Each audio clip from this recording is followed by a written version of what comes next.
So yeah, this is the first debut presentation we are doing for the Research 3 project, and I'll take your next 6 to 7 minutes to show you a glimpse of what does a decentralized research world look like. My name is Aman, I'm founder of Research 3 project, and let's start. So I want to start with a simple question. How do I make a decision? Investors describe it using a slang, DYOR, do your own research, right? How many of you have actually faced that problem? But when you actually go online, search for something like I was doing research for my own company, market research on PDF. The first results were some couple of ads, so second or third were Quora results, and some first-time founders would actually put them in the pitch deck as well without actually verifying. But when you end up finding the right research, you see this stupid paywall, right? I mean, it's okay, that's how companies run. I don't mind paywall. My last company was actually selling research only. But the problem I have is, I don't know whether the research is actually going to answer my problem, whether it's going to be having accurate data results that actually I can use and trust upon. That's what I call the research iceberg. On top, you have the fancy looking facts, numbers and all that. But underneath lies a lot of problems, like trust. 15 to 30% of information on market research today is fraudulent because of some Bangladeshis filling up survey forms, because some incorrect mismatch of data. HDT, and you won't believe this, only 70% of research is actually online. Rest of it is just people talking to people, PDF, white papers or documents, just roaming here and there. And finally the value, 60% is just middlemans and consultant who are first time point of view of people. I think the investors, you have already seen how the story actually goes. And that's where the idea of Research 3 came up. Research 3 is a research OS that brings in 3 fundamental elements of blockchain: the trust, agility and value. We have our in-house token called as NFR. We copied a little bit from NFT, made it a little good. Non-fungible research, which actually is used to index data, verify and create a trace of reports. We have our own research DAO that helps manage, communicate and settle transactions. And we have a DeFi marketplace for the first time, an aggregated platform where you can sell, buy and escrow research. So let's see how it works. It's basically a 4-step process. We are bringing in client, the researcher, the source of information and the verifier together. Let's dive in one-on-one how does it actually works. In the first step, that is the client process. With the same kind of website, you visit Statista, you will hit the Chrome extension, and we'll partner with Statista to show how much is the experience of this provider. I'm sorry that the screen is a little blurry. And we'll also show the trustability prediction of how much you can trust on the actual information. We'll calculate the gas fees, which is not the full amount of the research, a fraction part of it, like 1% of the actual research, and you can then you will hit the cross-check button. This request will actually go to our in-house DAO member, Research DAOs, and they will convert the existing PDF into the NFR format. What does actually happen in conversion of this NFR format is that the whole research is divided into individual Lego blocks. Each block has its own traceability, ownability, monetizability and credibility. We have already partnered with DSA Labs to actually make this possible. DSA Labs is doing this for academic research and scientific research already. We are adding a layer of monetization on top of it so that you can actually sell it and you can make it monetizable for market research. Then once the research is finalized, an automatic smart contract checks for all requirements, and then verifier can also be included if you want a human veto on that as well. It's a multi-sig transaction, and as soon as everybody approves it, the escrow settles down, and the content is actually listed on our marketplace repository as well. So that the next time the same research anybody else needs to buy, it doesn't need to go through the whole process. This kind of setup can be used both for private use, like McKinsey or Gartner like company can use it as GitHub of research for an internal use, where merging new research record is like merging GitHub records, which has different kind of business opportunities like consulting, subscription, and sponsorship. But my favorite is the open DAO. Capability of research analysts to break the wall and create an independent economy in which public grants could be offered. Freelance could actually grant, and personal research analysts can use the platform to mediate and manage their research. We are far different than the current competitors. Of course, seamless platforms, still some platforms do offer it, like transparency and stuff. But where we actually differ is exactly the points that Web3 actually has to offer, which is trustlessness, escrow, collectible, integrable, traceable, and immutable. Our go-to-market is relatively simple. The only thing I have learned after doing 3 startups is don't wait for the cash. Bring in cash as soon as possible, show the minimum viable tool. So that is why we are building the NFR verifier, which is a tool that reduces the time to fact-check information from weeks to days. Then we will be launching the private DAO as a software capability for research companies, closely working with them to understand their workflows and build a specially handcrafted solution which they love to use. And finally, opening up the marketplace so that research that have been collecting dust in the archived record of research companies could be brought online and could be sold.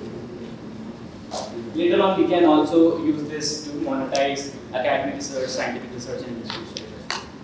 And finally, talking about the business model, our private SaaS would be $10 per user per research analyst per month, and marketplace and DAO has a 5%. It's a $1.1 billion target addressable market, which is expected to grow at 5%. Finally, our team wouldn't be done for seconds. So we have some initial people joining us. Drop on we have just started this project in June, so this is the first time I'm presenting it. But we have good growth and traction. Already 20 plus people have joined it, and we are in collaboration with eWork, Visa Labs, and Brilliant. So ultimately, why you should join such a project?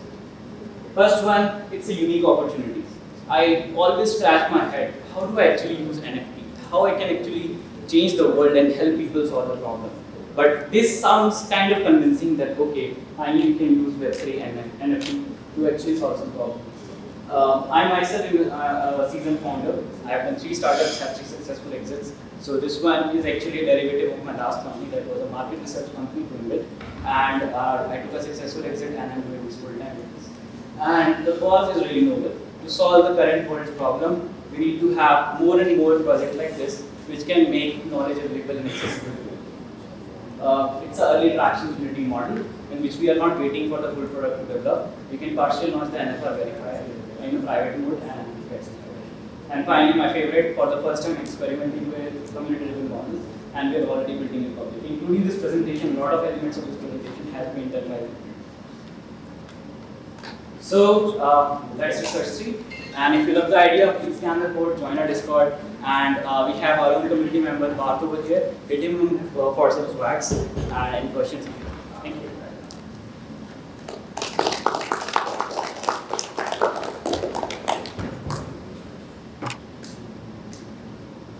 Hi, so you mentioned that this is completely trustless, right?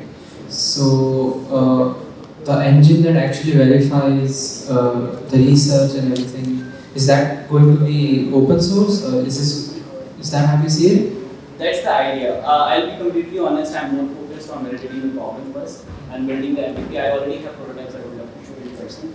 But the user experience is the most primary thing I'm working about right now. But answering your question, yes, it would be smart contract handled and automatically verified. And if a human touch is needed, we will have in-house verified DAO members that will be rewarded with a token. By the way, this is the tokenomics model. I didn't want to go over the other ordinance, so that's why I'm using it. It's not moving. Okay, maybe I didn't shoot it. Are connected again?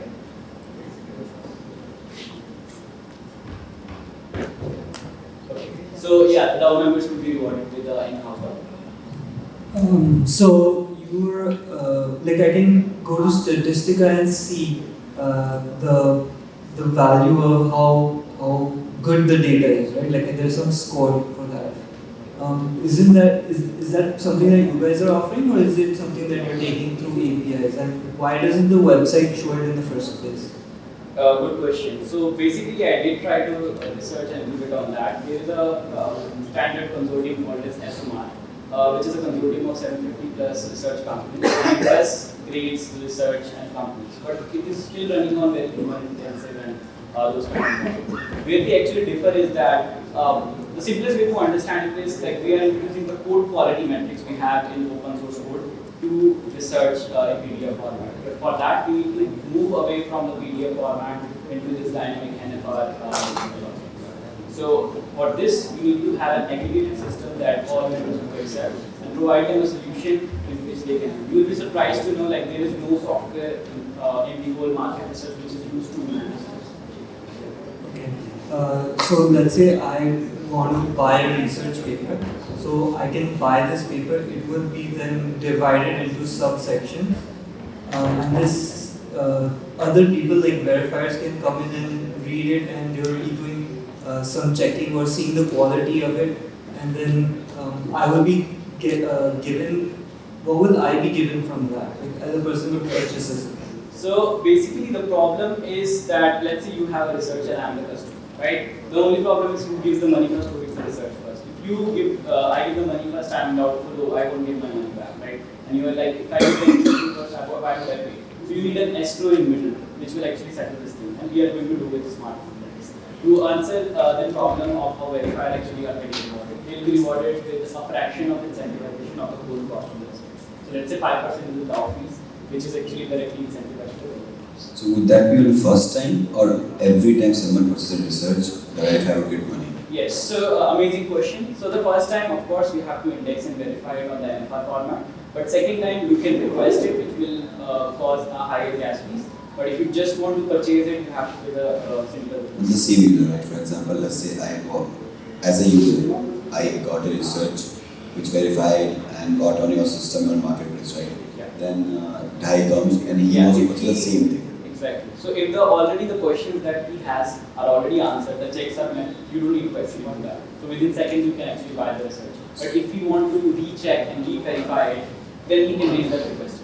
So when I click on the Chrome extension, I'll have to give you a list of questions and data which you would check. Right? So I'll have to give you a brief. Yes. Which I missed. So and we can make it modular. The thing is how we can make the smart contract as modular as possible. So market research has SMR standards, engineering has IEEE standards, medical has some other standards. So we can compose all these standards into smart contracts, and nobody is actually doing that. And make it human readable, have a fine print of it generated, and smart contract will take over and make sure that these are verified.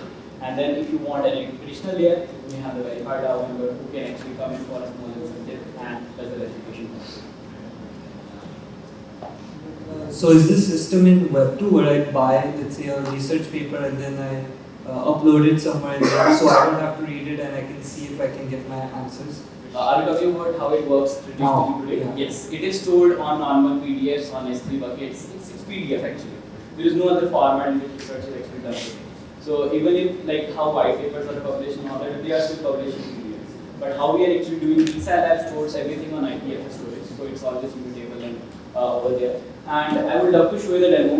What you can do for every graph that you want to verify and check the data, you can automatically pop up like a notation, and then when you click on it, you can see the trace who has verified, how many times it has verified, and you can have like a version control system for the PDF system. You can see the whole trace when it was updated, what is the difference from previous version to new version.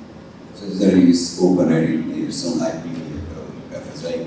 So can I read it without, like if I wanted to read the whole document, can I? No, it's wallet connected, so if your wallet has the access, then NFT gated. Yes. So if Statista want, they already have customers, we don't want them to connect wallet and all that, we can do the translation of Web3 wallet for them as well. So they don't need to do anything. So access could be free to use or private access or pay access. Got it. Thank you. Thank you so much. Thank you everyone.